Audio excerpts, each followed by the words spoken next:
এই জন্য সম্পদকে মূল্যায়ন করা, রিজিক আল্লাহ পাক দিয়েছেন বলেই সব যে ঢেলে দিতে হবে, এটা ভালো না, কাজটা ঠিক না। আল্লাহ পাক আজকে আপনাকে হয়তো 1 কোটি টাকা দিয়েছেন, কালকে আল্লাহ না করুক 1000 টাকার জন্য মানুষের কাছে হাত পাততে বাধ্য করতে পারেন আল্লাহ পাক। এমনও কিন্তু দিন আসতে পারে, দিন সবার সবসময় সমান থাকে। আজকে আপনার কাছে 1 কোটি টাকা আছে, কিছু মনে হচ্ছে না, কালকে কে জানে আল্লাহ না করুক যে 1000 টাকা কারো কাছে চাইতে হচ্ছে, 1000 টাকার জন্য ঠেকে গেছেন, হতে পারে না? রিজিককে মানুষ তাজিম না করলে রিজিক দূরে চলে যায়। দুটো বিষয় খেয়াল রাখবেন, দুটো বিষয়। এক হচ্ছে মাঝে মাঝে মনের মধ্যে কিছু আমল করার ইচ্ছা আসে না? মনে হলো যে আচ্ছা একটু 10টা আয়াত পড়ি, মনে আসে না মাঝে মাঝে? এমন মনে হয় না? ওই সময় এই যে মনের মধ্যে যে এই ইরাদাটা জাগ্রত হওয়া, এটাকে আমরা বলি ওয়ারিদ। অন্য ভাষায় আপনি বলতে পারেন মেহমান। কি বলতে পারেন? এটা আল্লাহর পক্ষ থেকে আপনার কলবের মধ্যে মেহমান হিসেবে এসেছে। এখন আপনি যদি আমলটা করেন, সেই মেহমান বারবার আপনার কলবে আসবে।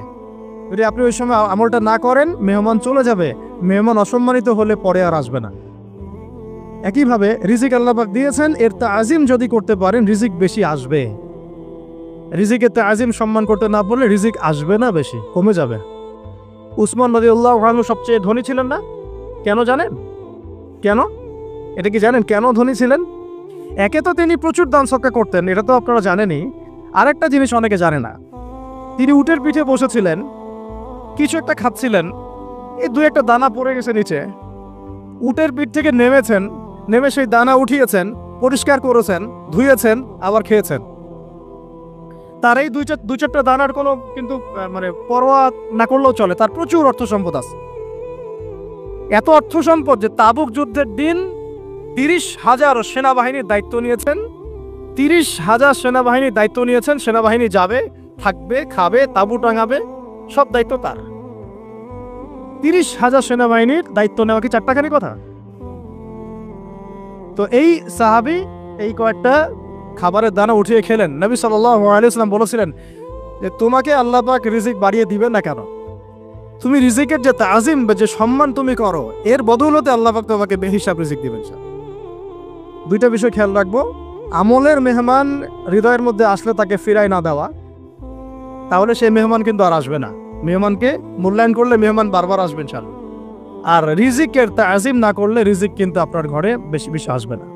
এমনি তো হারামের যুগ, এমনি সুদের যুগ, এমনি ঘুষের যুগ। অলমোস্ট এভরি ফ্যামিলি সুদখোর এখন, অলমোস্ট এভরি ফ্যামিলি। মেয়েরা স্পেশালি যারা শাশুড়ি টাইপের, আপনারা মাইন্ড করেন না, তাদের সাইকোলজি যে এতই নিচে নেমে গেছে এখন যে আমার মেয়ে জাহান্নামে যায় যাক, হ্যাঁ আমার মেয়ে জাহান্নামে যায় যাক, সমস্যা নাই, দুনিয়াতে সে যেন ভালো থাকে। এটা কেন বললাম? একটা সুদখোরের ঘরে তুলে দিতে সে দ্বিধাবোধ করতেছে না, একটা দুর্নীতিবাজের ঘরে তুলে দিতে দ্বিধাবোধ করতেছে না, একটা ঘুষখোরের ঘরে তুলতে দ্বিধাবোধ করতেছে না, হ্যাঁ একটা মানে কি বলবো মাদক সেবী, ড্রাগ অ্যাডিক্টেড বা এই যে আর কি বলবো ফাসেক জালেম, এই ধরনের ঘরে উঠাই দিতেও সে দ্বিধাবোধ করছে না। 5তলা বাড়ি চাই আমার মেয়ে 5তলা বাড়ি থেকে সুখে থাকবে। এই যে সুখের ডেফিনেশন এখানে দিয়েছেন আপনারা। এই জন্য কত হাজার হাজার মেয়ের জীবন নষ্ট করে দিয়েছেন আপনারা। আমার কথা মাইন্ড করে না, হাজার হাজার মেয়ের জীবন মায়েরা নষ্ট করে দিয়েছে শুধুমাত্র মেয়েদের দুনিয়াবি সুখ এর সংজ্ঞাটা বুঝতে ভুল করার কারণে। এর নাম যদি সুখী হইতো তাহলে অমুসলিমরা সুখী না কেন? পশ্চিমারা সুখী না কেন? ওরা আত্মহত্যা করে কেন? এইভাবে মেয়েদের জীবন নষ্ট করেছেন। অথচ অল্প যদি হালাল রিজিকও হতো, আল্লাহ পাক তাকে বরকত দিতেন, সুখে থাকতো। আল্লাহ পাক আপনাদেরকে রিজিকের মূল্য বোঝা, তাজিম করার তৌফিক দান করেন, আমিন। তো অনেক ভিতরে চলে যাচ্ছে আমি, সময় আমাদের হাতে আরো শর্ট হয়ে আসতেছে। তো এখানে একটা কথা বলে দিব যে রিজিকের প্রসঙ্গ যেহেতু আসছে, যে হালাল খেতে হবে আমাদেরকে, হারামের দ্বারস্থ হওয়া যাবে না। আপনার স্বামী যদি হারাম খায়, আপনি স্বামীকে বুঝান, তাকে ওই চাকরি ছেড়ে দিতে আপনি উৎসাহিত করেন। আমি আপনাদেরকে একটা অনেস্টির সাথে একটা কথা বলি, যত এই যে প্রশাসনে যত ঘুষখোর আছে, ঠিক আছে, যত দুর্নীতিবাজ আছে, যত মাদক সেবী আছে, মাদকের ব্যবসায়ী আছে, যত সুদখোর আছে, এরা সবাই কেন এই খারাপ কাজগুলো করে জানেন? তার স্ত্রীকে ভালো রাখার জন্য, তার মাকে ভালো রাখার জন্য, তার সন্তানদেরকে ভালো রাখার জন্য।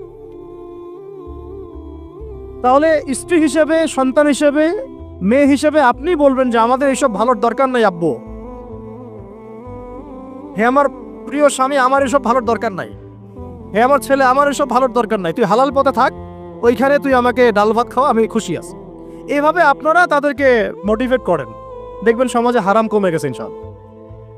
আর হারাম খাওয়া এই ছেলে মেয়েগুলোও কিন্তু মানুষ হবে না। হারাম খাওয়া যে ছেলে মেয়েগুলো রক্ত মাংস করে উঠছে, এরাও কিন্তু মানুষ হবে না। আল্লাহ পাক আমাদেরকে হালাল খাওয়ার তৌফিক দান করেন, এবং এই হালালের জন্য আপনাদের ভূমিকা অনেক বেশি। আমরা উত্তরবঙ্গ সহ দেশের বিভিন্ন জায়গায় সফর করে যেটা দেখেছি, যত সুদী এনজিও আছে না, এনজিওগুলোর মধ্যে মহিলাদের নামই বেশি, জানেন? মহিলাদের নাম বেশি সুদী এনজিওতে। তো এই দাওয়াতগুলো আমরা মা বোনদেরকে দিতে চাই যে কোন অবস্থাতে যেন হারাম রিজিকের দিকে আপনারা না ধাবিত হন, এবং রিজিকের তাজিম করেন, পরিবারের মধ্যে হৃদ্যতা ভালোবাসা বজায় রাখেন, একে অপরকে বিশ্বাস সম্মান এবং শ্রদ্ধা করেন। ইনশাআল্লাহ তাআলা আপনাদের পরিবারও সুখী হবে, রিজিকও সুন্দর হবে এবং রিজিকে বরকত হবে ইনশাআল্লাহ। এরপরে আমি দু একটা পয়েন্ট নোট করেছি, বলে শেষ করে দিচ্ছি যে এটা স্পেশালি আমি আমাদের ওইসব দিনই বোনদেরকে বলতে চাচ্ছি যে বোনেরা এখনো বিয়ে শাদী করেন নাই। সেটা হচ্ছে যে বিয়ে করার আগেই দিনের বেসিক লেখাপড়া শেষ করেন। এত পাগল হওয়ার দরকার নেই। চরিত্র হেফাজত হচ্ছে না, রোজা রাখেন, ঠিক আছে? দিনই পড়াশোনা আগে শেষ না করে বিয়ে করতে যায় না। বহু আলেমা যারা মাদ্রাসা লাইনের ছাত্রী ছিল, দিনই পড়াশোনা শেষ না করে বিয়ে পিড়িতে বসার কারণে কেরিয়ার ধ্বংস হয়ে গেছে। বিয়ে পরে করেন, আগে তুলনামূলক পড়াশোনাটাকে শেষ করে নেন। তুলনামূলক পড়াশোনা শেষ করতে 18 থেকে 20 বছর বেশি লাগে না। যদি আপনি শুরু করেন, একদম 18 থেকে 20 বছর হতে হতে আপনার পড়াশোনা মোটামুটি শেষ হয়ে যাবে। আর যে সাবজেক্টগুলো বললাম আমি, ওইগুলোই বেসিক পড়াশোনা। এখন এটা হয়তো সবার ভাগ্যে নসিব নাও হতে পারে, সেক্ষেত্রে বিকল্প অপশন আমরা যাব, কিন্তু আগে মূলনীতি হচ্ছে একটা লেভেল পর্যন্ত পড়াশোনা করার পরেই বিয়ে করেন। কারণ বিয়ের পরে আপনার যত রেসপন্সিবিলিটি আসবে, এটা তখন পড়াশোনা মেনটেন করা এতটাও সহজ না, প্রায় অসম্ভবের পর্যায়ে পড়ে যায়। আর দু একটা বাচ্চা কাচ্চা হয়ে গেলে তো তখন আর কোনো কথাই নাই। তাহলে আপনারা কি আমাদেরকে আয়েশা রাদিয়াল্লাহু আনহার মতো একটা প্রজন্ম দিতে পারবেন না? যদি এটা আপনাদের উদ্দেশ্য হয়, সেক্ষেত্রে কি পড়াশোনা শুরু থেকে করা উচিত না? এখন এই সুযোগটা আমাদের সব বোনদের সামনে হয়তো থাকে না, এই জন্য আমরা বললাম যে বিকল্প অপশনগুলোতে আপনারা দিন শেখার চেষ্টা করেন। আর এরপরে যখন বিয়ে করবেন, পড়াশোনা মোটামুটি শেষ হয়েছে, বিয়ে করবেন, এখন 18-20 বছর বয়স হয়ে গেছে, এখন আল্লাহর ওয়াস্তে দুনিয়াবি বিষয়কে সর্বোচ্চ অগ্রাধিকার দিয়েন না। আজীবন পস্তাবেন, এবং একবার পস্তানো শুরু করলেই পস্তানো আজীবনও শেষ হবে। তখন মেইল করে মেসেজ করে কোনো লাভ হবে না, কারণ আপনি বিয়ের আগে দিনকে প্রাধান্য দেন নাই, বরং দুনিয়াকে প্রাধান্য দিয়েছিলেন। আপনি বিয়ের আগে দিনকে প্রাধান্য দেন নাই, বরং দুনিয়াকে প্রাধান্য দিয়েছেন। যখন আপনি সবসময় পরকালকে, আল্লাহকে, তার রাসূলকে প্রাধান্য দিবেন, দিনকে প্রাধান্য দিবেন, দুনিয়া আল্লাহই গুছিয়ে দিবেন। আর যখন আপনি দুনিয়াকে সর্বোচ্চ অগ্রাধিকার দিবেন, দিন আপনার কাছ থেকে দূরে সরে যাবে। দিনের একটা গায়রত আছে, একটা ব্যক্তিত্ব, দিনের একটা স্বতন্ত্র গায়রত আছে, সে সবার কাছে ধরা দেয় না। যে তাকে মূল্যায়ন করে তার কাছেই দিন আসে, যে তাকে মূল্যায়ন করে না তার কাছে দিন আসে না। দিনদার ছেলেকে প্রাধান্য না দিয়ে বিয়ে করতে যায় না, জীবনটা ধ্বংস হয়ে যাবে। হ্যাঁ, আমি বলছি না দিনদার ছেলে মাদ্রাসাতেই থাকে না, ইঞ্জিনিয়ার লাইনেও থাকতে পারে, ডক্টরও হতে পারে, ইঞ্জিনিয়ারও হতে পারে, কিন্তু এটা বাহ্যিকভাবে এটাকে জাস্টিফাই করাটাও ডিফিকাল্ট। কিছু ক্রাইটেরিয়া দেখে আপনি একটু আন্দাজ করতে পারেন, পুরোপুরি হয়তো কখনোই বুঝতে পারবেন না। সেটা হচ্ছে দিনের প্রতি তার ফিকির কেমন, দিন নিয়ে তার কাজ কেমন, তার লাইফস্টাইল কেমন, তার পরিবার কেমন, কোন পরিবেশে সে বড় হয়ে উঠেছে, তার একাডেমিক্যাল সার্টিফিকেট কেমন, তারপরে তার দাওয়াতের মেহনতে অ্যাক্টিভিটিস আছে কিনা, বা ব্যবসা হালাল কিনা, বা চাকরির হালাল কিনা, নামাজ ঠিক আছে কিনা, তার মধ্যে সুন্নাহ আছে কিনা। এগুলো কিছু বাহ্যিক সাইন যেগুলো দেখে আমরা একটা আইডিয়া নিতে পারি। তারপরে বলবো যে এখানে 100% আপনি এনশিওর হতে পারবেন না, ওইটা আল্লাহ পাকের হাতে। ওইটাও যদি এনশিওর করতে চান তাহলে কি করতে হবে? তাহলে নিজেকে দিনদার হতে হবে। আমি নিজে যদি ভালো দিনদার হই তাহলে ইনশাআল্লাহ আল্লাহ পাক আমাকে দিনদার স্ত্রী দিবেন। নিজে দিনদার না, তাহলে কি রেডিমেড দিনদার ছেলে আসবে? কখনই আসবে না। দোয়া করতে হবে, রব্বানা হাব লানা মিন আজওয়াজিনা ওয়া যুররিয়াতিনা কুররাতু আ'য়ুন ওয়াজআলনা লিল মুত্তাকিনা ইমামা, দোয়া করতে হবে যে রব্বি হাবলি মিনাস সালিহিন, রব্বি হাবলি মিন লাদুনকা যুররিয়াতান তাইয়্যিবা ইন্নাকা সামিউদ দুআ। এই বিষয়গুলো থেকে খেয়াল রাখবেন। আর শরীয়তের মেজাজ মাথায় রাখা, শরীয়তের মেজাজের কথাটা আজকে এই জন্য বলছি যে আমরা আমাদের দেশে যে প্রবলেমটা দেখি, ইসলামের পূর্ণাঙ্গ বিষয়গুলো মানুষ মাথায় রাখতে চায় না। ইসলামে যেমন নামাজ, রোজা, হজ, যাকাত আছে, ইসলামে কিন্তু দাওয়াত, তাবলিগ, জিহাদও আছে, তাই না? ইসলামে কিন্তু শরিয়া আইনও আছে, হুদুদ, কিসাস আছে, ইত্যাদি আছে। আমাদের সমাজে দেখেন নামাজ শব্দ পরিচিত কিন্তু কিসাস শব্দ পরিচিত না। কিসাস মানে কয়জন জানেন যে কিসাস শব্দ অর্থ কি? অনেকে জানে না। কিন্তু কিসাস একটা কোরআনের একটা ফান্ডামেন্টাল বিধান যে কেউ যদি আপনার চুরি করে হাত কেটে ফেলতে হয়, কেউ যদি ব্যভিচার করে বেত্রাঘাত করতে হয়, বিবাহিত হলে রজম করতে হয়, কেউ যদি মুরতাদ হয় তারও মৃত্যুদণ্ড শাস্তি আছে, কেউ শাতেমে রাসূলকে গালি দিয়েছে তারও মৃত্যুদণ্ড আছে। এরকম অনেক বিধান আছে, হুদুদ এবং কিসাস আছে। হত্যার বদলে হত্যা, চোখের বদলে চোখ, জানের বদলে জান। আমাদের সমাজে এগুলো পরিচিত না। নামাজ পরিচিত কিন্তু, তাসবিহ তাহলিল পরিচিত, ঠিক আছে? এরকমই সমাজেও বহু বিবাহ এটা অপরিচিত। হ্যাঁ, আপনি একটা বিয়ে করে বাইরে 4টা 5টা 6টা মেয়ের সাথে খারাপ সম্পর্ক করলে সমাজ এটাকে প্রমোট করে, এটাকে কাছে আসার গল্প নাম দেয় আর কি। কিন্তু একটা মেয়ের পুরো জীবনের রেসপন্সিবিলিটি আপনি নেবেন হালালভাবে, তখন সমাজ আপনাকে বাঁকা চোখে দেখবে এবং বিতর্কিত করবে। তো আমরা এখনো ওই ইসলামের ওই মেজাজে যাইতে পারি নাই। আমার মেয়েকে বড় করার সময় এটা তার মাথায় ছোট থেকে দেওয়া উচিত যে হ্যাঁ, ইসলামে কিন্তু বহু বিবাহের ব্যাপারও আছে, ওকে ওইভাবেই ওই মেজাজেই বড় করা উচিত। এখানে আরেকটা প্রশ্ন আসতে পারে যে এটা তো ঐচ্ছিক। অবশ্যই ঐচ্ছিক, কেউ চাইলে করতে পারে, কেউ চাইলে নাও করতে পারে, সবার উপর এটা ফরজ না, কখনোই না। এবং এটাকে আমরা বড় স্কেলে এটাই সুন্নত এটাও বলতে পারবো না। ওইটা একটা নির্দিষ্ট প্রেক্ষাপটে অ্যাপ্লাই করার বিষয় ছিল। এবং উহুদের যুদ্ধ হয়ে গেছে, অনেক মেয়ে এতিম হয়ে গেছে। এখন এই মেয়েগুলো দায়িত্ব কে দিবে? বহু বিবাহের ব্যাপারটাতে আসলো তখন সূরা নিসার আয়াত যে তোমরা এখন পছন্দ হলে মাসনা সুলাসা রুবা করতে পারো। এটা কাউকে ফরজ করা হয় নাই, কারোর উপরে ফরজ করা হয় নাই। যার সামর্থ্য আছে তোমরা করতে পারো, খালাস। ওই মেয়েগুলোর দায়িত্ব নিয়ে নেওয়া হলো রাষ্ট্রীয়ভাবে, এবং তারা সম্ভ্রম পেল, সম্মান পেল, গার্ডিয়ানশিপ পেল, তাদের সমস্ত অধিকার ফিরে পেল। এটা ইসলামের একটা বিধান আছে। একেবারে এটাকে বাদ দিয়ে এটাকে অস্বীকার করা, কুফরি করলে কিন্তু কোরআনের সাথে আপনার কুফরি হয়ে যাবে। আপনার নিজস্ব রুচিবোধ থাকতে পারে যে আমি এটাকে পছন্দ করি না, সেটা আপনার ডিসিশন, এটা কোনো সমস্যার কিছু নাই। এমনকি ইসলাম আপনাদেরকে বলেছে যে মেয়ের অনুমতি ছাড়া তাকে বিয়েও দেওয়া যাবে না। সবার নিজস্ব জায়গা থাকতে পারে, কিন্তু ইসলামের প্রত্যেকটা বিধানকে মাথায় রাখা যে এটা ইসলামের একটা অংশ। না হলে আমরা অনেক সামাজিক সমস্যার সমাধান দিতে পারবো না। বাংলাদেশে এখন 6 লক্ষ মেয়ে আছে যারা ইতিম, অবিবাহিতা, বিধবা, আরও বেশি। আমরা রাষ্ট্রীয়ভাবে তাদের কোনো ব্যবস্থা করতে পারবো না, সম্ভব না। এইখানে মেয়েদেরকে, যেহেতু মেয়েদের মধ্যে আমি কথাগুলো বলছি, এই জন্য আমি এই কথাটা টাচ করলাম যে ইসলামের পূর্ণাঙ্গ বিষয়গুলো আমাদের মাথার মধ্যে রাখা, যে আমাদের যেন এমন কোনো বিষয়কে অস্বীকার করে না বসে যেটা আবার আমাকে ইমান থেকে বের করে দিবে। আমার নিজের আমল না হতে পারে, আমি নিজে সেটা পছন্দ না করতে পারি, বা আমার মতামত থাকতে পারে, সেটা আলাদা ইস্যুস।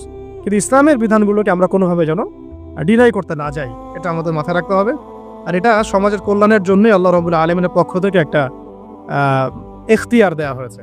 আর দুটা বিষয় বলে শেষ করে দিচ্ছি, সেটা হচ্ছে ওই যে ইলমের কথা বলেছিলাম শুরুতে, এর সাথে আমি আমার ব্যক্তিগত জীবন থেকে বলছি আর 3টা জিনিস ইলমের সাথে খুব বেশি কানেক্টেড, এটা মাথায় রাখবেন। একটা হচ্ছে আদব। একটা কি?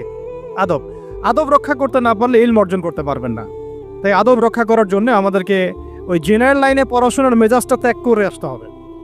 আমরা ওইখানে যে মেজাজে পড়াশোনা করি, ওই মেজাজটা আমাদেরকে একটু কর্পোরেট হতে শেখায়। মানে আমি বেতন দিয়েছি 500 টাকা, আমি 500 টাকার ক্লাস পাইলাম না কেন, তাই না? মেজাজটা এরকম আর কি।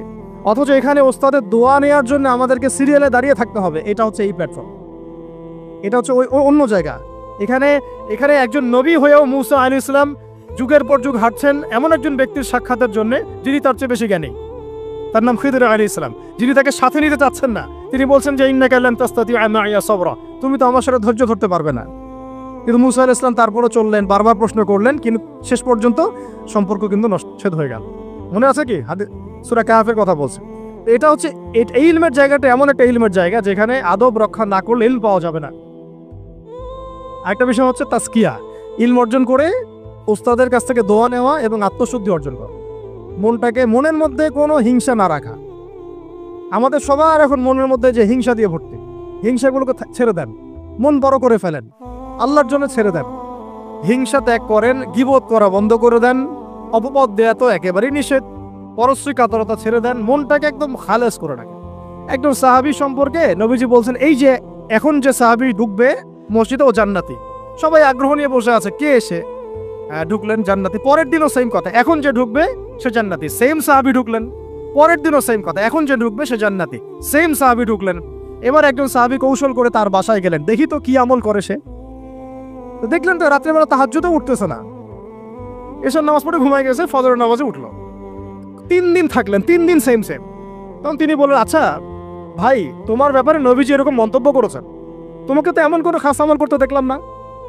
তো তিনি বলছেন, আচ্ছা একটা বিষয় হতে পারে, আমি অত বেশি আমল হয়তো করি না, কিন্তু আমি যখন ঘুমাতে যাই আমি সবাইকে মাফ করে দিয়ে ঘুমাই। মন ফ্রেশ, মনটা থেকে সব বের করে দেওয়া, এটা তাসকিয়া, এটা ইলমের সাথে সম্পৃক্ত। আল্লাহ পাক আমাদের সবাইকে এই বিষয়গুলো বোঝার তৌফিক দান করেন। আর এরপর আমি বলবো যে সন্তান প্রতিপালনে যত্নশীল হন, কারণ এরপরে তো আমাদের অ্যাসেট তারাই। এবং মেয়েদেরকে আমি বলবো যে আপনারা বেশি বেশি সন্তান নেবেন। কে শিখাইছে একটা বাচ্চা নিতে হবে, 2টা বাচ্চা নিতে হবে? এগুলো বোগাস কথাবার্তা পশ্চিমারা শিখাইছে। আর নবী সাল্লাল্লাহু আলাইহি ওয়াসাল্লাম কি বলেছেন? আমি সেই নারীদেরকে নিয়ে গর্ব করব যেই নারীরা বেশি বেশি সন্তান জন্ম দিতে পারে। আমি আমার উম্মতের সংখ্যা নিয়ে গর্ব করব।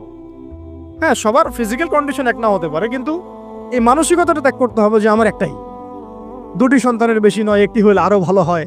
এসব পশ্চিমা তন্ত্রমন্ত্র বন্ধ করতে হবে। ঠিক আছে, এরপরে বলবো যে মিডিয়া দিয়ে, আচ্ছা, এই সন্তান প্রতিপালনের ক্ষেত্রে একটা কথা বলে দেই যে প্যারেন্টিং এর অনেক বই বাজারে বের হয়েছে, প্যারেন্টিং টিপস আছে। এই প্যারেন্টিংটা নিয়ে আলাদা ইনশাল্লাহ একদিন সেশন করবো, এখানে অনেক কথা বলার আছে।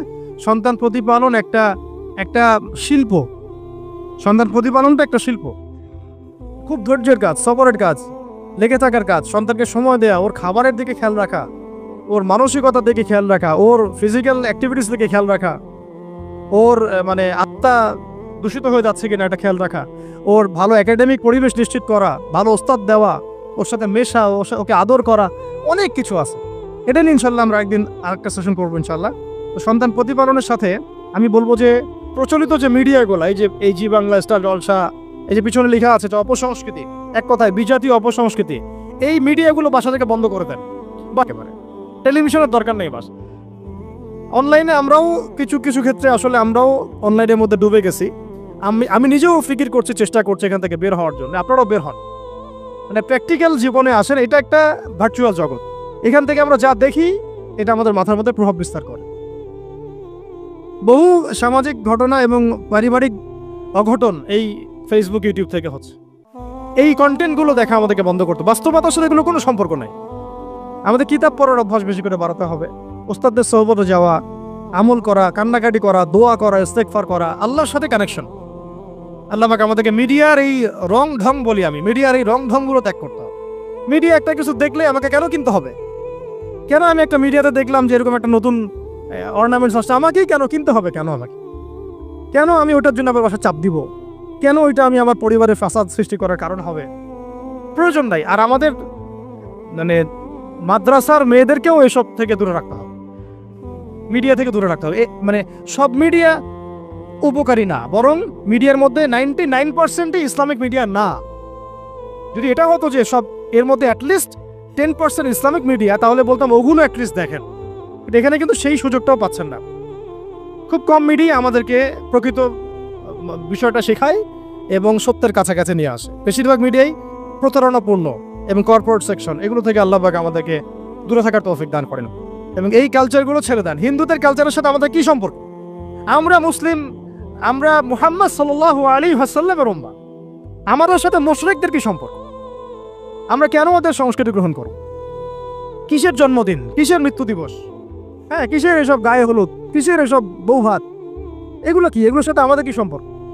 আমাদের সাথে সম্পর্ক হচ্ছে হিজাবের, সালাতের, তাসবির, সিজদার, জায়নামাজের, আতরের, খুশবুর, মিসওয়াকের। আমাদের সাথে এগুলো সম্পর্ক। আমাদের সাথে সম্পর্ক হিজাবের, আমাদের সাথে সম্পর্ক ইসলামিক ক্যালিগ্রাফির, ইসলামিক, আমাদের সাথে সম্পর্ক কোরআনের, হাদিসের, সিরাতের, লেখাপড়া, ইলমি পরিবেশের, তাসাউফের। এগুলো আমাদের কালচার।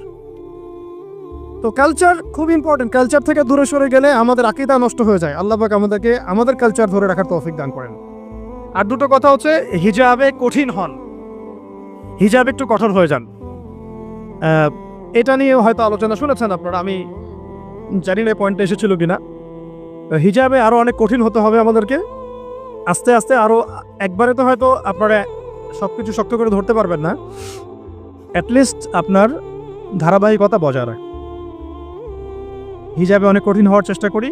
আমাদের অনেক দিনই বোনকে আমরা একটু ক্যাজুয়াল দেখি হিজাবের ব্যাপারে, এটা থেকে আপনার বের হওয়ার তৌফিক দান করেন, আমিন। আর একটা মেয়েদেরকে একটা নসিহত করবো, স্পেশালি যে অল্পে তুষ্ট থাকেন, অল্পে তুষ্ট থাকেন, ইনশাল্লাহ জীবনে সুখী হয়ে যাবেন ইনশাল্লাহ। আর শেষ কথা হচ্ছে, আলেমা হওয়ার চেষ্টা করেন, আলেমা হওয়ার চেষ্টা করেন, দায়ী হওয়ার চেষ্টা করেন, এবং মেয়েদের মধ্যে ব্যাপক দাওয়াতি কাজ করার চেষ্টা করেন। এইটা জীবনের লক্ষ্য উদ্দেশ্য বানায় নেন ইনশাল্লাহ। আপনার জীবনের লক্ষ্য যদি এমনই হয়, দেখবেন এমনই জীবন সঙ্গিনী আপনি পেয়েছেন যার জীবনের লক্ষ্য সেম, তখন দুজনে মিলে আপনি কাজ করতে পারবেন ইনশাল্লাহ। আমাদের এখন প্রচুর আলেমা দরকার, আমাদের প্রচুর দায়ী বোন দরকার, আমাদের মুআল্লিমা শিক্ষিকা বোন দরকার, ঠিক আছে? আমাদের প্রত্যেকটা ডিপার্টমেন্টে এরকম যোগ্যতা সম্পন্ন দিনী বোনদেরকে দরকার। তো এইটা তো আর একা আমাদের পক্ষে গড়ে তোলা সম্ভব না। সবাই আমরা যদি হাত লাগাই এবং আমাদের উম্মাকে নিয়ে ফিকির করি, ইনশাআল্লাহ তাআলা আজকে যে বিষয়গুলো আলোচিত হলো এগুলো ইনশাআল্লাহ শুধু তাত্ত্বিক কথাবার্তায় সীমাবদ্ধ থাকবে না। আদম আলাইহিস সালাম যখন জান্নাতে ছিলেন, তখনও তার কাছে হৃদয়ের মধ্যে কিছুটা শূন্যতা অনুভব হয়েছে, যেটা আল্লাহ রাব্বুল আলামিন হাওয়া আলাইহিস সালামকে দিয়ে পূর্ণ করেছেন। এবং তার বুকের পাঁজরের হাড় থেকেই তার স্ত্রীকে আল্লাহ পাক সৃষ্টি করেছেন।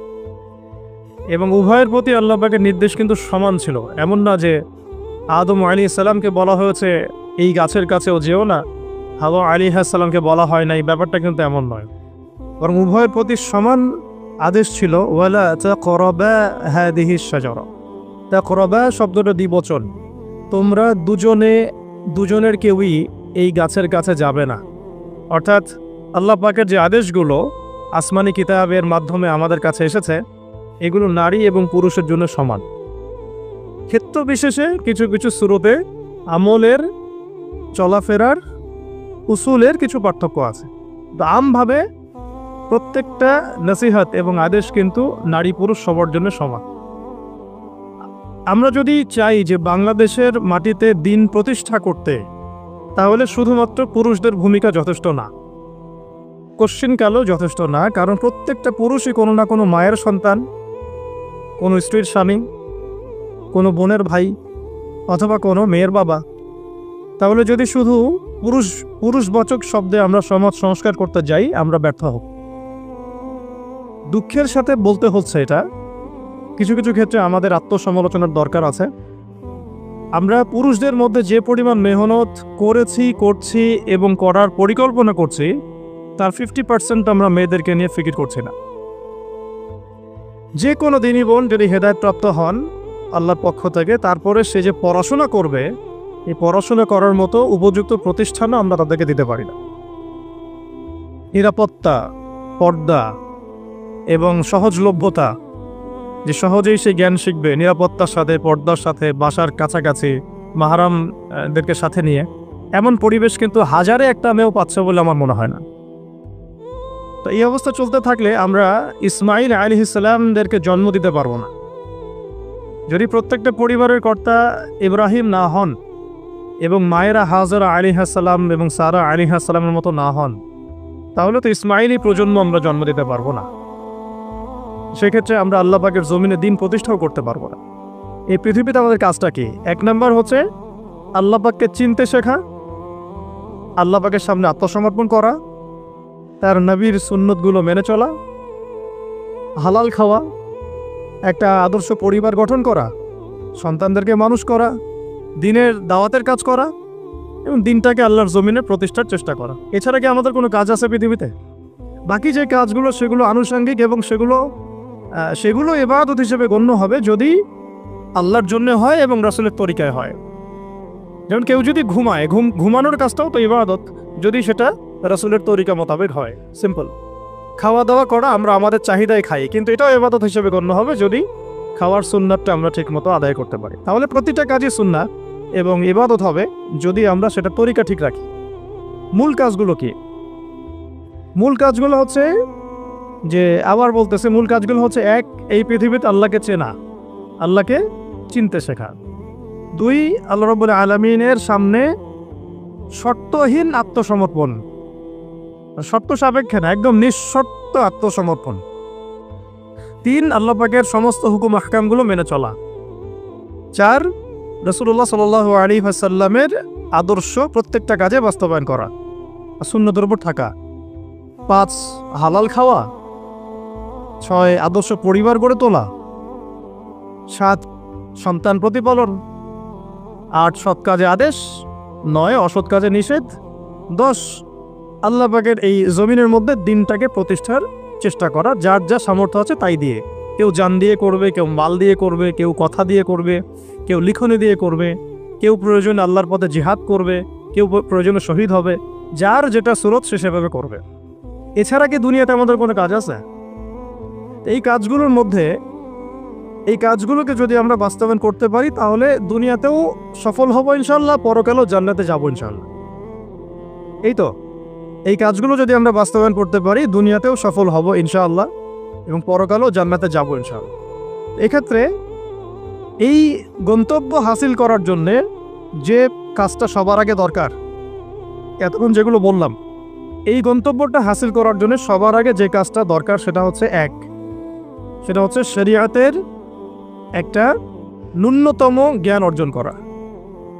শরিয়াতের ন্যূনতম একটা জ্ঞান অর্জন করা। শরিয়াতের ন্যূনতম জ্ঞান বলতে আমি কি মিন করছি, কি বোঝাচ্ছি? আমি বোঝাচ্ছি কমপক্ষে আপনাকে বিশুদ্ধ করে কোরআন তেলাওয়াত করা শিখতে হবে, 1 নাম্বার। এর সাথে আপনাকে আরবি ভাষা কিছুটা হলেও শিখতে হবে যাতে আপনি কোরআনটা বুঝতে পারেন। 3 নাম্বার হচ্ছে হাদিস শাস্ত্র পড়ার যোগ্যতা আপনাকে অর্জন করতে হবে, মানে হাদিস পড়াশোনা করতে হবে। 4 নাম্বার নবী সাল্লাল্লাহু আলাইহি ওয়াসাল্লামের পবিত্র সিরাত অর্থাৎ জীবনী, এটা আপনাকে পড়তে হবে। মনে থাকবে তো? লিখে নেন। 5 নাম্বার হচ্ছে, 1 নাম্বার কি বলেছিলাম? বিশুদ্ধ কোরআন তিলাওয়াত। তারপরে বলেছি আরবি ভাষা শিক্ষা করা। তারপরে বলেছি হাদিস পাঠ। তারপরে বলেছি সিরাত পাঠ।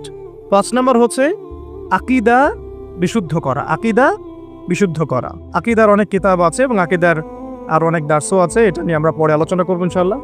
6 নাম্বার হচ্ছে আপনার ইসলামের ইতিহাস পড়াশোনা করতে হবে, ইসলামের ইতিহাসটা পড়াশোনা করতে হবে। 7 নাম্বার হচ্ছে ইসলামিক অর্থনীতি পড়াশোনা করতে হবে, ইসলামী অর্থনীতির জ্ঞান রাখতে হবে। 8 নাম্বার ইসলামিক পারিবারিক জীবন ব্যবস্থার জ্ঞান অর্জন করতে হবে, ইসলামিক পারিবারিক জীবন ব্যবস্থার জ্ঞান অর্জন করতে হবে। 9 নাম্বার সন্তান প্রতিপালন কিভাবে করতে হয়, ইসলামিক প্যারেন্টিংয়ের জ্ঞান অর্জন করতে হবে। 10 নাম্বার হচ্ছে যে ফিকহের জ্ঞান অর্জন করা। ফিকহ মানে হচ্ছে তুলনামূলক যে মাসলা মাসাইলগুলো না জানলে আমরা আমল করতে পারবো না, এই মাসলা মাসাইলগুলো জেনে নেওয়া, যেটাকে আমরা বলি যে ফরজে আইনের জ্ঞান, ফরজে আইনের জ্ঞান। তাহলে এখানেও 10টা পয়েন্ট বের হয়ে আসলো, তাই না? তাহলে আমার সাথে একটু রিপিট করেন। প্রথমে বলেছি ইলম অর্জনের ক্ষেত্রে আপনাকে কোরআনের আগে কোরআন দিয়ে শুরু করতে হবে, মানে কোরআন যিনি তেলাওয়াত করতে পারেন না তিনি হতভাগা। মুসলিম পরিবারে জন্মগ্রহণ করেও যিনি কোরআন তেলাওয়াত করতে পারেন না, আমি মনে করি না এই পৃথিবীতে তার চেয়ে হতভাগা কেউ আছে, আমি মনে করি না। মানে কোরআনের সাথেই সম্পর্ক নাই, মানে আল্লাহর কিতাবই সে তেলাওয়াত করতে পারে না, তো সে এই পৃথিবীর সম্পদ নয় বরং বোঝা। আল্লাহ পাক আমাদের সবাইকে আল্লাহর কিতাব শেখার তৌফিক দান করবেন। এটা 1 নাম্বার। এখান থেকে শুরু হবে পড়াশোনা। আগেই একটা আদনান ভাইয়ের বই নিয়ে নিলাম, আগে একটা অমুক স্কলারের বই নিয়ে নিলাম, আগে একটা তমুক স্কলারের বই নিয়ে নিলাম, এভাবে পড়াশোনা শুরু করতে হয় না। পড়াশোনা শুরুটাই হবে আপনার কোরআন থেকে, সব বন্ধ, আগে কোরআন তেলাওয়াত থেকে শুরু করতে। তারপরে আপনি আরবি ভাষায় আসবেন, হাদিস পড়বেন, সিরাত পড়বেন, ইতিহাস পড়বেন, অর্থনীতি পড়বেন, আস্তে আস্তে পড়বেন। এভাবে ফিকহের জ্ঞান, আকীদার জ্ঞান, সন্তান প্রতিপালন, ইসলামিক এই জীবন ব্যবস্থা বা পারিবারিক জীবন ব্যবস্থার জ্ঞানগুলো অর্জন করা।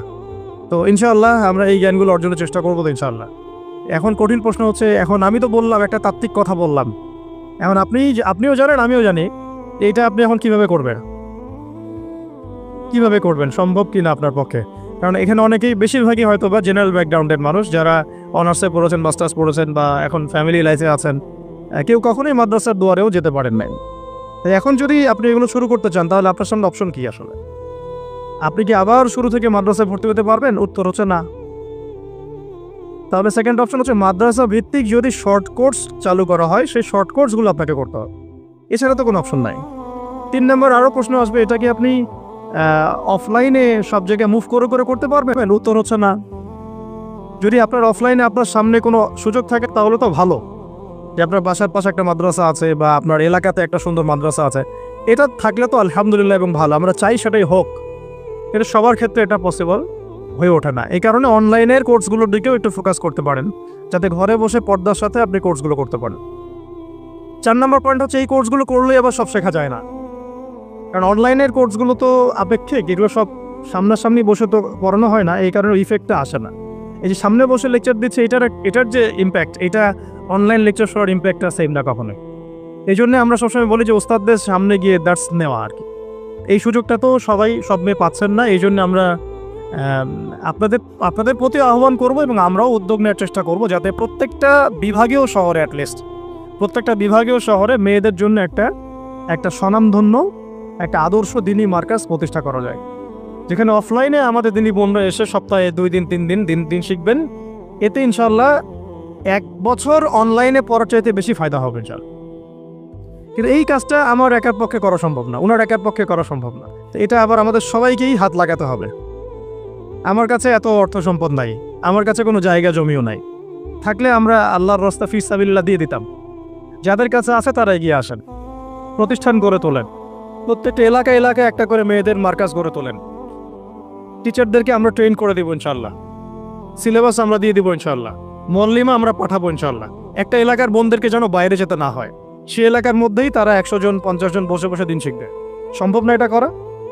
অনেক আগেই সম্ভব ছিল এবং জরুরিও ছিল, কিন্তু আমরা অন্যদিকে বেশি ফোকাস করছি। মেয়েদেরকে সত্যি এখানে আমরা অবহেলার মধ্যে রেখেছি।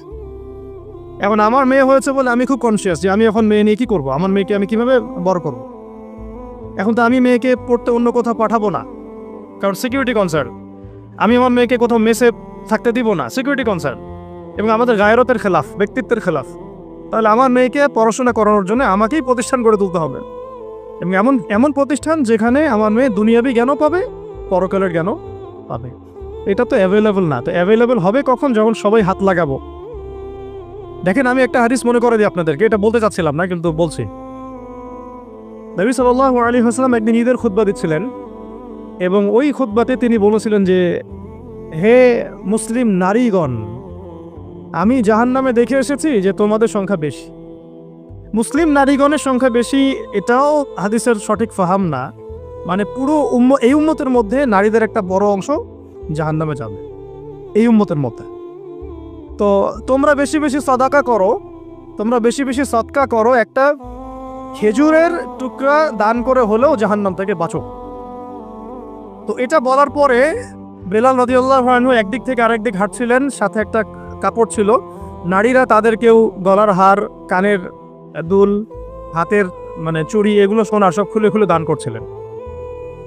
মেয়েদেরকে সাদাকার মধ্য দিয়ে জাহান্নাম থেকে বাঁচতে হবে, সদকা করার মধ্য দিয়ে মেয়েদেরকে জাহান্নাম থেকে বাঁচতে হবে।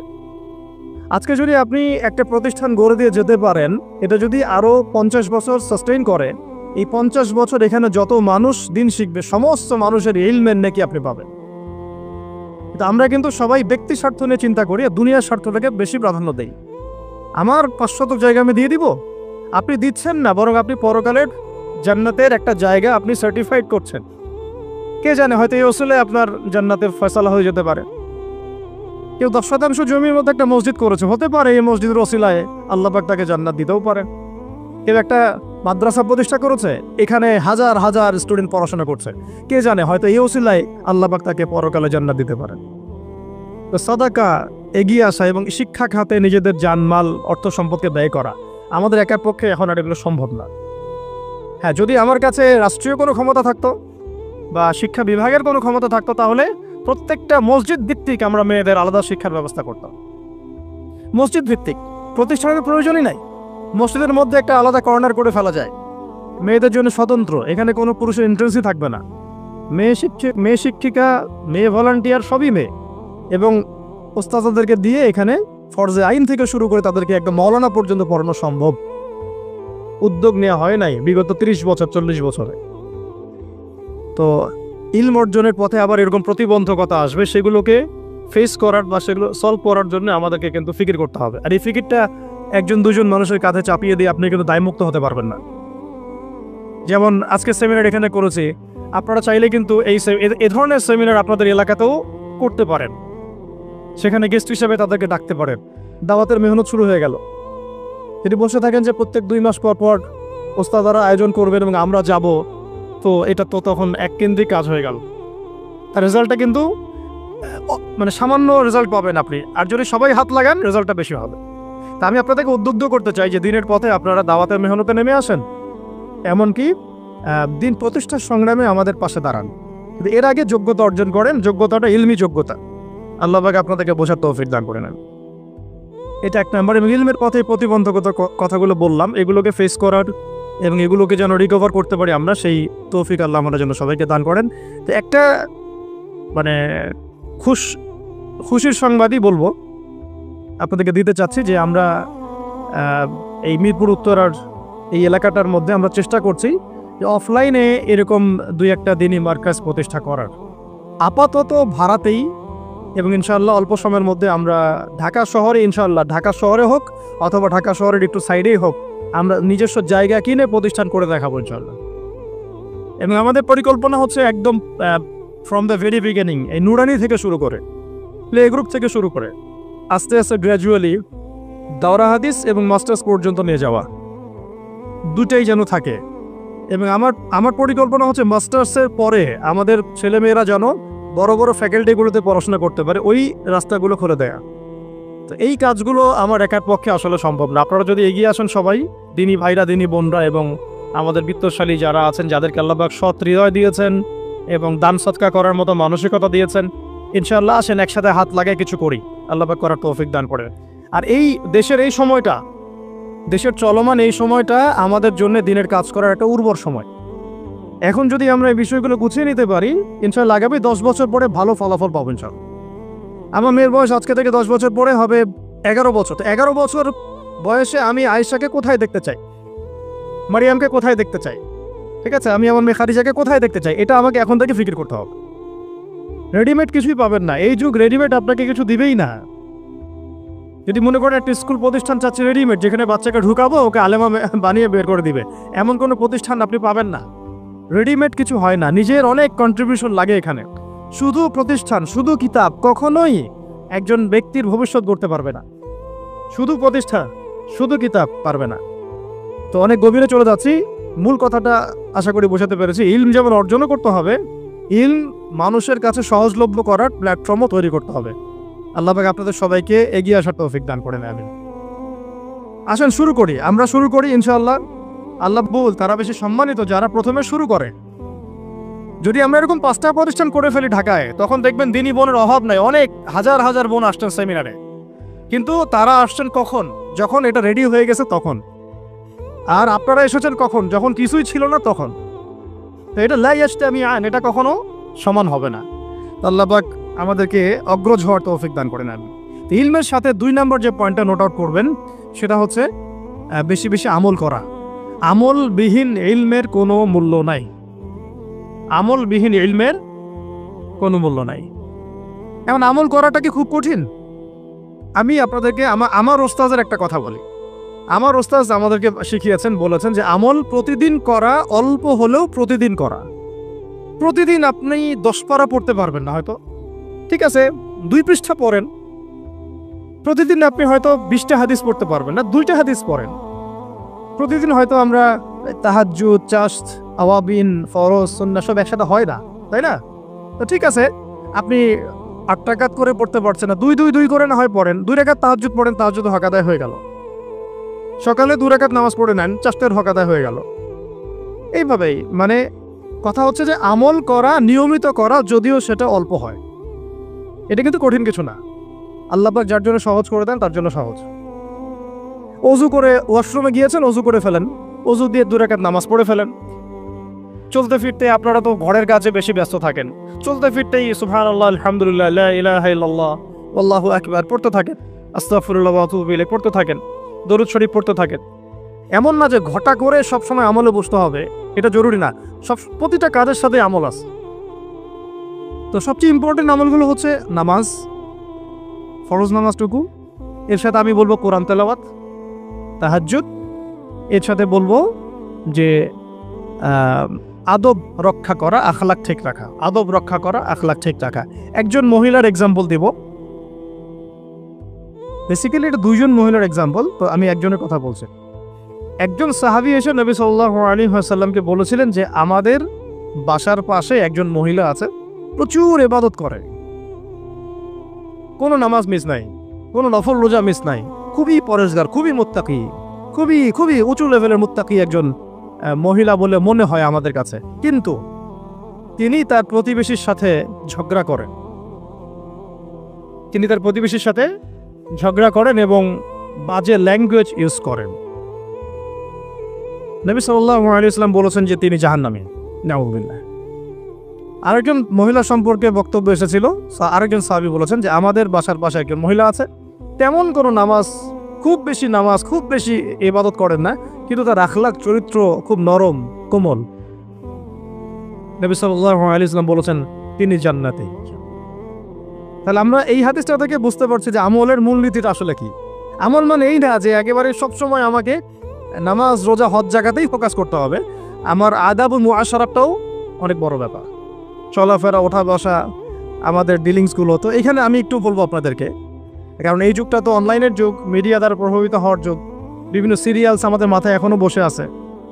দেখেছি জীবনে আমরা অনেক সময় কেউ না কেউ, তো এইগুলো আমার মাথায় কিন্তু ইম্প্যাক্ট ফেলে, এগুলো আমাদের মাথায় ইম্প্যাক্ট ফেলেছে, সমাজ ব্যবস্থা আমাদের মাথায় ইম্প্যাক্ট ফেলেছে, যে পরিবেশে আমরা পড়াশোনা করেছি ওই পরিবেশটা আমার উপর ইম্প্যাক্ট ফেলেছে। সব মিলে আমাদের মাথাটা এখন পুরো দূষিত, আমাদের মাথাটা কিন্তু পুরাই দূষিত, কলবটা আরও দূষিত। এইখানে যে বিষয়গুলো ফোকাস করা দরকার, যে পিতা মাতার সাথে একদম কোমল হয়ে যান, ছেড়ে দেন, নিজের অধিকারে না আসলেও ছেড়ে দেন, পিতা মাতার সাথে কোমল হয়ে যান। পিতা এবং মাতা আপনার জান্নাত জাহান্নামের মাধ্যম। যদি স্বামী থেকে থাকে, স্বামীর প্রতি নরম হয়ে যান, তাকে ছাড় দেওয়া শিখেন।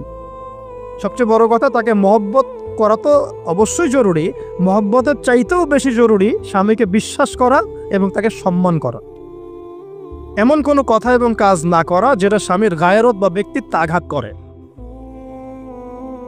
আমি পয়েন্টটা হয়তো বোঝাতে সক্ষম হয়েছি। ভালোবাসা অনেক গুরুত্বপূর্ণ বিষয়, ঠিক আছে, কিন্তু ভালোবাসা শুধুমাত্র একমাত্র গুরুত্বপূর্ণ বিষয় নয়। আরও গুরুত্বপূর্ণ বিষয় হচ্ছে বিশ্বাস, সম্মান এবং আনুগত্য। বিশ্বাস, সম্মান এবং আনুগত্য। এখন বলতে পারেন যে আমার স্বামী আমাকে অন্যায় কাজে আদেশ করলে কি আমি আনুগত্য করব? কখনোই না। যখন স্বামী আপনাকে কোরআন সুন্নাহর দিকে আপনাকে ধাবিত করবেন, তখন আপনি তার আনুগত্য করতে বাধ্য, এবং এটা আপনার জান্নাতে যাওয়ার মাধ্যম বটে। এই হাদিসটা খুব ভালো করে মনে রাখতে হবে যে এই পৃথিবীতে কেউই আল্লাহ পাকের পরে সিজদা পাওয়ার যোগ্য না। এমনকি নবীদেরকেও আল্লাহ পাক সিজদা করতে বলেন নাই, কিন্তু সেই নবী আমাদেরকে কিন্তু বলেছিলেন যে যদি আল্লাহর পরে কাউকে আমি সিজদা করতে বলতাম, তাহলে আমি স্বামীদেরকে সিজদা করতে বলতাম। এটাকে তসলিমা নাসরিন স্টাইলে বুঝলে হবে না। ওরা এটাকে এভাবে নিবে যে ইসলাম মেয়েদেরকে দাসত্বের শৃঙ্খলা আবদ্ধ করতে চাচ্ছে, হ্যাঁ, আত্মস্বাধীনতা দিবে না ইত্যাদি। আমরা দেখব পরকালে আমি জান্নাতে যেতে পারছি কিনা। আল্লাহ পাকের হুকুমের চাইতে আমার কাছে কোনো যুক্তি বড় নয়। আল্লাহ পাকের হুকুমের চাইতে আমার কাছে কোনো যুক্তি, বিজ্ঞান, প্রযুক্তি এগুলো বড় মানদণ্ড নয়। শুধুমাত্র স্বামীর আনুগত্য, বিশ্বাস, সম্মানের বদৌলতে দেখা যায় যে পুরোটা জীবন এই বেচারা আপনার জন্য ঢেলে দিবেন ছাড়। আর এই জায়গায় যদি দেখা যায় ঘাটতি থাকে, তখন কোনো কোনো ক্ষেত্রে ভালোবাসা যথেষ্ট হয়ে ওঠে না। এবং আপনারা জানেন এই শহরে ডিভোর্সের সংখ্যা দিন দিন বাড়ছে। কেন? এইগুলো মেজর কারণ আছে। হ্যাঁ, আমি বলছি না যে সব ছেলেই একেবারে পারফেক্ট, কখনোই না। ছেলেরাও যেমন সাহাবী না, মেয়েরাও সেরকম মহিলা সাহাবী না।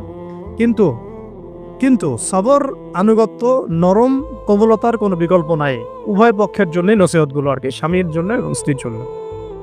আরেকটা বিষয় হচ্ছে যে স্বামীর পরিবার নিয়ে খোঁটা না দেওয়া, স্বামীর যে বাবা মা ভাই বোন এই ব্যাপারগুলো নিয়ে খোঁটা দেওয়া না দেওয়া বা খোঁচাখুচি না করা, এবং তার যে অবদান আপনার প্রতি এটাকে অস্বীকার না করা, কুফরি না করা। একটা হাদিসের মধ্যে নবী সাল্লাল্লাহু আলাইহি ওয়াসাল্লাম কিন্তু বলেছেন যে বেশিরভাগ নারীর জাহান্নামে যাওয়ার কারণ কি? সাহাবীরা জিজ্ঞাসা করেছিলেন, তিনি বলেছেন তারা কুফরি করে। কি কুফরি করে? তারা কি আল্লাহর সাথে কুফরি করে? নবীজি বলেছেন না, বরং তারা সারা জীবন স্বামীর যে দিয়ে যাওয়া যে স্যাক্রিফাইস বা অধিকার, এটাকে হঠাৎ করে অস্বীকার করে বসে, হঠাৎ কোনো একদিন অস্বীকার করে বসে। এটার কারণে দেখা যায় আল্লাহ পাক নারাজ হয়ে যান। আল্লাহ রাব্বুল আলামিন তো একজন ব্যভিচারী নারীকেও জান্নাত দিয়েছেন মাত্র কুকুরকে পানি পান করানোর কারণে। আবার একজন নারীকে বিড়াল বেঁধে রেখে কষ্ট দেওয়ার কারণে জাহান্নামে দিয়েছেন। তো জবান এমনই একটা কঠিন জিনিস, যেটাকে নিয়ন্ত্রণে না রাখলে আমাদের জন্য ক্ষতি হবে। আল্লাহ পাক আমাকে আপনাদের সবাইকে জবান হেফাজতে রাখার তৌফিক দান করে দেন। আর কিছু বিষয় হচ্ছে, কিছু শাসন সমাজে থাকে, মানে পরিবারের মধ্যে থাকে। এই শাসনগুলো কখনোই মেয়েদেরকে বিপথে নিয়ে যাওয়ার জন্য নয়, বরং যে আপনাকে মহব্বত করবে সেই আপনাকে শাসন করবে। যে আপনাকে মহব্বত করে সেই কিন্তু আপনাকে শাসন করবে। যার আপনার ব্যাপারে কোনো কেয়ার নাই সে কিন্তু আপনাকে শাসন করতে আসবে না। আপনি কোথায় যান তার তো কোনো যায় আসবে না। আর যে আপনাকে চাইবে, জোর করে টেনে নিয়ে আসতে চাইবে জান্নাতের পথে, সে কিন্তু আপনার উপর মাঝে মাঝে শাসন করতে পারে। ওই অধিকারটুকু দিতে হবে। আর আমাদের মেয়েদেরকে ওই মেজাজেও তৈরি করতে হবে। তো পারিবারিক বিষয়গুলোর ক্ষেত্রে আসছিলাম, এটা একটু পরে আবার আসতেছি ইনশাআল্লাহ, যে ইলমের সাথে আমলটা খুব জরুরি। এবং আমলের ক্ষেত্রে শুধু নামাজ, রোজা, হজ, যাকাত এটাকে আমি মিন করছি না।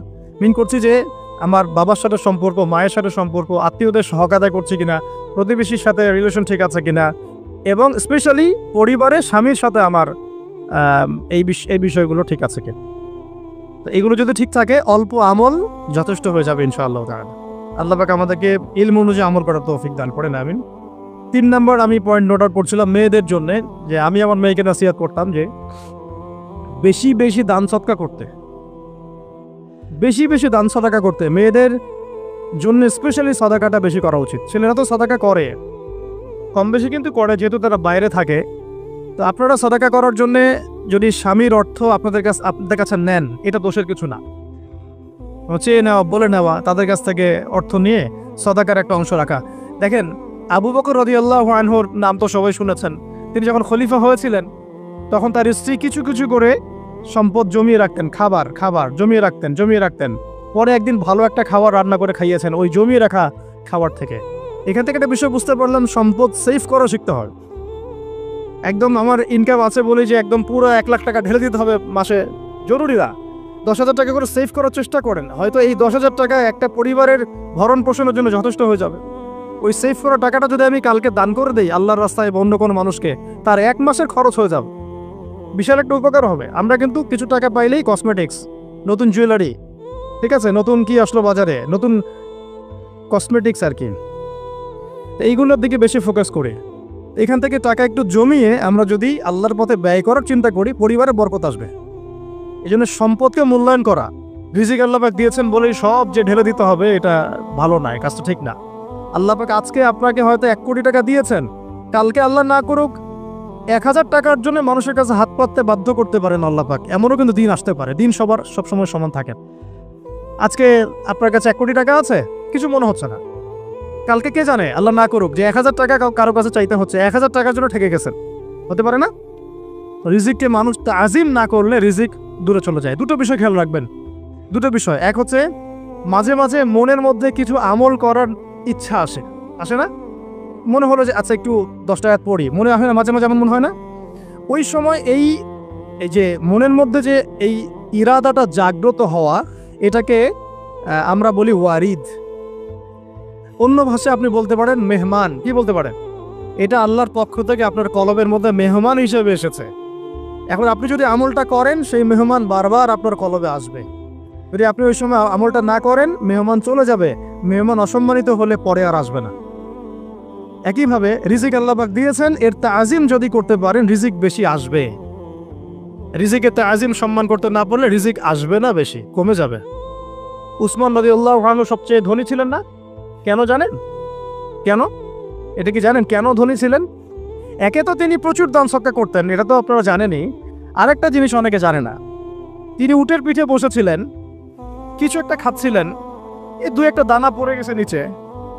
উটের পিঠ থেকে নেমেছেন, নেমে সেই দানা উঠিয়েছেন, পরিষ্কার করেছেন, ধুয়েছেন, আবার খেয়েছেন। তার এই 2-4টা দানার কোনো কিন্তু মানে পরোয়া না করলেও চলে, তার প্রচুর অর্থ সম্পদ আছে।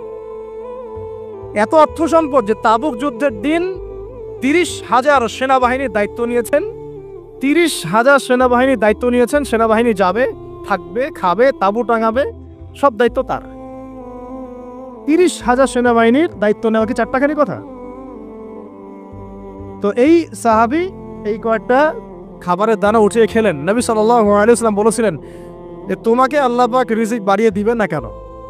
তুমি রিজিকের যে তাজিম, যে সম্মান তুমি করো, এর বদৌলতে আল্লাহ পাক তোমাকে বেহিসাব রিজিক দিবেন। দুইটা বিষয় খেয়াল রাখবো। আমলের মেহমান হৃদয়ের মধ্যে আসলে তাকে ফিরায় না দেওয়া, তাহলে সেই মেহমান কিন্তু আর আসবে না। মেহমানকে মূল্যায়ন করলে মেহমান বারবার আসবে ইনশাআল্লাহ। আর রিজিকের তাজিম না করলে রিজিক কিন্তু আপনার ঘরে বেশি বেশি আসবে না। এমনি তো হারামের যুগ, এমনি সুদের যুগ, এমনি ঘুষের যুগ। অলমোস্ট এভরি ফ্যামিলি সুদখোর এখন, অলমোস্ট এভরি ফ্যামিলি। মেয়েরা স্পেশালি যারা শাশুড়ি টাইপের, আপনারা মাইন্ড করেন না, তাদের সাইকোলজি যে এতই নিচে নেমে গেছে এখন যে আমার মেয়ে জাহান্নামে যায় যাক, হ্যাঁ আমার মেয়ে জাহান্নামে যায় যাক, সমস্যা নাই, দুনিয়াতে সে যেন ভালো থাকে। এটা কেন বললাম? একটা সুদখোরের ঘরে তুলে দিতে সে দ্বিধাবোধ করতেছে না, একটা দুর্নীতিবাজের ঘরে তুলে দিতে দ্বিধাবোধ করতেছে না, একটা ঘুষখোরের ঘরে তুলতে দ্বিধাবোধ করতেছে না, একটা মানে কি বলবো মাদক সেবী, ড্রাগ এডিক্টেড বা এই যে আর কি বলবো ফাসেক জালেম, এই ধরনের ঘরে উঠাই দিতেও সে দ্বিধাবোধ করছে না। 5 তলা বাড়ি চাই আমার মেয়ে 5 তলা বাড়ি থেকে সুখে থাকবে। এই যে সুখের ডেফিনেশন এখানে দিয়েছেন আপনারা। এই জন্য কত হাজার হাজার মেয়ের জীবন নষ্ট করে দিয়েছেন আপনারা। আমার কথা মাইন্ড করে না, হাজার হাজার মেয়ের জীবন মায়েরা নষ্ট করে দিয়েছে শুধুমাত্র মেয়েদের দুনিয়াবি সুখ এর সংজ্ঞাটা বুঝতে ভুল করার কারণে। এর নাম যদি সুখী হইতো তাহলে অমুসলিমরা সুখী না কেন? পশ্চিমারা সুখী না কেন? ওরা আত্মহত্যা করে কেন? এইভাবে মেয়েদের জীবন নষ্ট করেছেন। অথচ অল্প যদি হালাল রিজিকও হতো আল্লাহ পাক তাকে বরকত দিতেন, সুখে থাকতো। আল্লাহ পাক আপনাদেরকে রিজিকের মূল্য বোঝার তাজিম করার তৌফিক দান করেন, আমিন। অনেক ভিতরে চলে যাচ্ছে আমি, সময় আমাদের হাতে আরো শর্ট হয়ে আসতেছে। তো এখানে একটা কথা বলে দিব যে রিজিকের প্রসঙ্গ যেহেতু আসছে, যে হালাল খেতে হবে আমাদেরকে, হারামের দ্বারস্থ হওয়া যাবে না। আপনার স্বামী যদি হারাম খায়, আপনি স্বামীকে বোঝান, তাকে ওই চাকরি ছেড়ে দিতে আপনি উৎসাহিত করেন। আমি আপনাদেরকে একটা অনেস্টির সাথে একটা কথা বলি, যত এই যে প্রশাসনে যত ঘুষখোর আছে, ঠিক আছে, যত দুর্নীতিবাজ আছে, যত মাদক সেবী আছে, মাদকের ব্যবসায়ী আছে, যত সুদখোর আছে, এরা সবাই কেন এই খারাপ কাজগুলো করে জানেন? তার স্ত্রীকে ভালো রাখার জন্যে, তার মাকে ভালো রাখার জন্যে, তার সন্তানদেরকে ভালো রাখার জন্য। তাহলে স্ত্রী হিসেবে, সন্তান হিসেবে, মেয়ে হিসেবে আপনি বলবেন যে আমাদের এইসব ভালোর দরকার নাই আব্বু, হে আমার প্রিয় স্বামী আমার এসব ভালোর দরকার নাই, হে আমার ছেলে আমার এসব ভালোর দরকার নাই, তুই হালাল পথে থাক, ওইখানে তুই আমাকে ডাল ভাত খাওয়া, আমি খুশি আছি। এভাবে আপনারা তাদেরকে মোটিভেট করেন, দেখবেন সমাজে হারাম কমে গেছে ইনশাআল্লাহ। আর হারাম খাওয়া এই ছেলে মেয়েগুলোও কিন্তু মানুষ হবে না। হারাম খাওয়া যে ছেলে মেয়েগুলো রক্ত মাংস করে উঠছে, এরাও কিন্তু মানুষ হবে না। আল্লাহ পাক আমাদেরকে হালাল খাওয়ার তৌফিক দান করেন, এবং হালালের জন্য আপনাদের ভূমিকা অনেক বেশি। আমরা উত্তরবঙ্গ সহ দেশের বিভিন্ন জায়গায় সফর করে যেটা দেখেছি, যত সুদী এনজিও আছে না, এনজিওগুলোর মধ্যে মহিলাদের নামই বেশি, জানেন? মহিলাদের নাম বেশি সুদী এনজিওতে। তো এই দাওয়াতগুলো আমরা মা বোনদেরকে দিতে চাই যে কোন অবস্থাতে যেন হারাম রিজিকের দিকে আপনারা না ধাবিত হন, এবং রিজিকে তাজিম করেন, পরিবারের মধ্যে হৃদ্যত ভালোবাসা বজায় রাখেন, একে অপরকে বিশ্বাস, সম্মান এবং শ্রদ্ধা করেন। ইনশাআল্লাহ তাআলা আপনাদের পরিবারও সুখী হবে, রিজিকও সুন্দর হবে এবং রিজিকে বরকত হবে ইনশাআল্লাহ। এরপরে আমি আর একটা পয়েন্ট নোট করেছি, বলে শেষ করে দিচ্ছি যে এটা স্পেশালি আমি আমাদের ওইসব দিনই বোনদেরকে বলতে চাচ্ছি যে বোনেরা এখনো বিয়ে শাদী করেন নাই।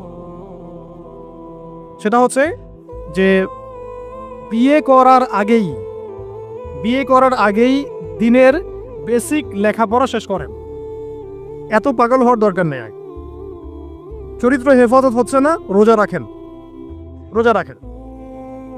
ঠিক আছে? দিনই পড়াশোনা আগে শেষ না করে বিয়ে করতে যায় না। বহু আলেমা যারা মাদ্রাসা লাইনের ছাত্রী ছিল, দিনই পড়াশোনা শেষ না করে বিয়ে পিড়িতে বসার কারণে ক্যারিয়ার ধ্বংস হয়ে গেছে। বিয়ে পরে করেন, আগে তুলনামূলক পড়াশোনাটাকে শেষ করে নেন। তুলনামূলক পড়াশোনা শেষ করতে 18 থেকে 20 বছর বেশি লাগে না।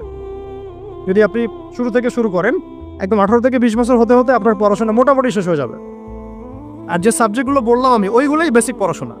এখন এটা হয়তো সবার ভাগ্যে নসিব নাও হতে পারে, সেক্ষেত্রে বিকল্প অপশন আমরা যাব। কিন্তু আগে মূলনীতি হচ্ছে একটা লেভেল পর্যন্ত পড়াশোনা করার পরেই বিয়ে করেন, কারণ বিয়ের পরে আপনার যত রেসপন্সিবিলিটি আসবে, এটা তখন পড়াশোনা মেনটেন করা এতটাও সহজ না, প্রায় অসম্ভবের পর্যায়ে পড়ে যায়। আর 2-1টা বাচ্চা কাচ্চা হয়ে গেলে তো তখন আর কোনো কথাই নাই। তাহলে আপনারা কি আমাদেরকে আয়েশা রাদিয়াল্লাহু আনহার মতো একটা প্রজন্ম দিতে পারবেন না? যদি এটা আপনাদের উদ্দেশ্য হয়, সেক্ষেত্রে কি পড়াশোনা শুরু থেকে করা উচিত না? এখন এই সুযোগটা আমাদের সব বোনদের সামনে হয়তো থাকে না, এই জন্য আমরা বললাম যে বিকল্প অপশনগুলোতে আপনারা দিন শেখার চেষ্টা করেন। আর এরপরে যখন বিয়ে করবেন, পড়াশোনা মোটামুটি শেষ হয়েছে, বিয়ে করবেন, এখন 18-20 বছর বয়স হয়ে গেছে, এখন আল্লাহর ওয়াস্তে দুনিয়াবি বিষয়কে সর্বোচ্চ অগ্রাধিকার দিয়েন না। আজীবন পস্তাবেন, এবং একবার পস্তানো শুরু করলেই পস্তানো আজীবনও শেষ হবে। তখন মেইল করে মেসেজ করে লাভ হবে না, কারণ আপনি বিয়ের আগে দিনকে প্রাধান্য দেন নাই, বরং দুনিয়াকে প্রাধান্য দিয়েছিলেন। আপনি বিয়ের আগে দিনকে প্রাধান্য দেন নাই, বরং দুনিয়াকে প্রাধান্য দিয়েছেন। যখন আপনি সবসময় পরকালকে, আল্লাহকে, তার রাসূলকে প্রাধান্য দিবেন, দিনকে প্রাধান্য দিবেন, দুনিয়া আল্লাহই গুছিয়ে দিবেন। আর যখন আপনি দুনিয়াকে সর্বোচ্চ অগ্রাধিকার দিবেন, দিন আপনার কাছ থেকে দূরে সরে যাবে। দিনের একটা গায়রত আছে, একটা ব্যক্তিত্ব, দিনের একটা স্বতন্ত্র গায়রত আছে, সে সবার কাছে ধরা দেয় না। যে তাকে মূল্যায়ন করে তার কাছেই দিন আসে, যে তাকে মূল্যায়ন করে না তার কাছে দিন আসে না। দিনদার ছেলেকে প্রাধান্য না দিয়ে বিয়ে করতে যায় না, জীবনটা ধ্বংস হয়ে যাবে। হ্যাঁ, আমি বলছি না দিনদার ছেলে মাদ্রাসাতেই থাকে, না, ইঞ্জিনিয়ার লাইনেও থাকতে পারে, ডক্টরও হতে পারে, ইঞ্জিনিয়ারও হতে পারে, কিন্তু এটা বাহ্যিকভাবে এটাকে জাস্টিফাই করাটাও ডিফিকাল্ট। কিছু কিছু ক্রাইটেরিয়া দেখে আপনি একটু আন্দাজ করতে পারেন, পুরোপুরি হয়তো কখনোই বুঝতে পারবেন না। সেটা হচ্ছে দিনের প্রতি তার ফিকির কেমন, দিন নিয়ে তার কাজ কেমন, তার লাইফস্টাইল কেমন, তার পরিবার কেমন, কোন পরিবেশে সে বড় হয়ে উঠেছে, তার একাডেমিক্যাল সার্টিফিকেট কেমন, তারপরে তার দাওয়াতের মেহনতে অ্যাক্টিভিটিস আছে কিনা, বা ব্যবসা হালাল কিনা, বা চাকরির হালাল কিনা, নামাজ ঠিক আছে কিনা, তার মধ্যে সুন্নাহ আছে কিনা, এগুলো কিছু কিছু বাহ্যিক সাইন যেগুলো দেখে আমরা একটা আইডিয়া নিতে পারি। তারপরে বলবো যে এখানে 100% আপনি এনশিওর হতে পারবেন না, ওইটা আল্লাহ পাকের হাতে। ওইটাও যদি এনশিওর করতে চান তাহলে কি করতে হবে? তাহলে নিজেকে দিনদার হতে হবে। আমি নিজে যদি ভালো দিনদার হই তাহলে ইনশাআল্লাহ আল্লাহ পাক আমাকে দিনদার স্ত্রী দিবেন। নিজে দিনদার না, তাহলে কি রেডিমেড দিনদার ছেলে আসবে? কখনোই আসবে না। দোয়া করতে হবে, রব্বানা হাব লানা মিন আজওয়াজিনা ওয়া যুররিয়াতিনা কুররাতা আয়ুন ওয়াজআলনা লিল মুত্তাকিনা ইমামা। দোয়া করতে হবে যে রব্বি হাবলি মিনাস সালিহিন, রব্বি হাবলি মিন লাদুনকা যুররিয়াতান তাইয়্যিবা ইন্নাকা সামিউদ দুআ। এই বিষয়গুলো দেখে খেয়াল রাখবেন। আর শরীয়তের মেজাজ মাথায় রাখা। শরীয়তের মেজাজের কথাটা আজকে এই জন্য বলছি যে আমরা আমাদের দেশে যে প্রবলেমটা দেখি, ইসলামের পূর্ণাঙ্গ বিষয়গুলো মানুষ মাথায় রাখতে চায় না। ইসলামে যেমন নামাজ, রোজা, হজ, যাকাত আছে, ইসলামে কিন্তু দাওয়াত, তাবলীগ, জিহাদও আছে, তাই না? ইসলামে কিন্তু শরিয়া আইনও আছে, হুদুদ, কিসাস আছে, ইত্যাদি আছে। আমাদের সমাজে দেখেন নামাজ শব্দ পরিচিত, কিন্তু কিসাস শব্দ পরিচিত না। কিসাস মানে কয়জন জানেন যে কিসাস শব্দ অর্থ কি? অনেকেই জানে না। কিন্তু কিসাস একটা কোরআনের একটা ফান্ডামেন্টাল বিধান, যে কেউ যদি আপনার চুরি করে হাত কেটে ফেলতে হয়, কেউ যদি ব্যভিচার করে বেত্রাঘাত করতে হয়, বিবাহিত হলে রজম করতে হয়, কেউ যদি মোরতাদ হয় তারও মৃত্যুদণ্ড শাস্তি আছে, কেউ শাতেমে রাসূলকে গালি দিয়েছে তারও মৃত্যুদণ্ড আছে। এরকম অনেক বিধান আছে, হুদুদ এবং কিসাস আছে। হত্যার বদলে হত্যা, চোখের বদলে চোখ, জানের বদলে জান। আমাদের সমাজে এগুলো পরিচিত না। নামাজ পরিচিত, কিন্তু তাসবিহ তাহলিল পরিচিত, ঠিক আছে? এরকমই সমাজেও বহু বিবাহও এটা অপরিচিত। হ্যাঁ, আপনি একটা বিয়ে করে বাইরে 4টা 5টা 6টা মেয়ের সাথে খারাপ সম্পর্ক করলে সমাজ এটাকে প্রমোট করে, এটাকে কাছে আসার গল্প নাম দেয় আর। কিন্তু একটা মেয়ের পুরো জীবনের রেসপন্সিবিলিটি আপনি নেবেন হালালভাবে, তখন সমাজ আপনাকে বাঁকা চোখে দেখবে এবং বিতর্কিত করবে। তা আমরা এখনো ওই ইসলামের ওই মেজাজে যাইতে পারি নাই। আমার মেয়েকে বড় করার সময় এটা তার মাথায় ছোট থেকে দেওয়া উচিত যে হ্যাঁ, ইসলামে কিন্তু বহু বিবাহের ব্যাপারও আছে, ওকে ওইভাবেই ওই মেজাজেই বড় করা উচিত। এখানে আরেকটা প্রশ্ন আসতে পারে যে এটা তো ঐচ্ছিক। অবশ্যই ঐচ্ছিক, কেউ চাইলে করতে পারে, কেউ চাইলে নাও করতে পারে, সবার উপর এটা ফরজ না, কখনোই না। এবং এটাকে আমরা বড় স্কেলে এটাই সুন্নত এটাও বলতে পারবো না। ওইটা একটা নির্দিষ্ট প্রেক্ষাপটে অ্যাপ্লাই করার বিষয় ছিল। এবং উহুদের যুদ্ধ হয়ে গেছে, অনেক মেয়ে এতিম হয়ে গেছে। এখন এই মেয়েগুলোর দায়িত্ব কে নেবে? বহু বিবাহের ব্যাপারটাতে আসলো তখন সূরা নিসার আয়াত যে তোমরা এখন পছন্দ হলে মাসনা সুলাসা রুবা করতে পারো। এটা কাউকে ফরজ করা হয় নাই, কারো উপরে ফরজ করা হয় নাই। যার সামর্থ্য আছে তোমরা করতে পারো। খালাস, ওই মেয়েগুলোর দায়িত্ব নিয়ে নেওয়া হলো রাষ্ট্রীয়ভাবে।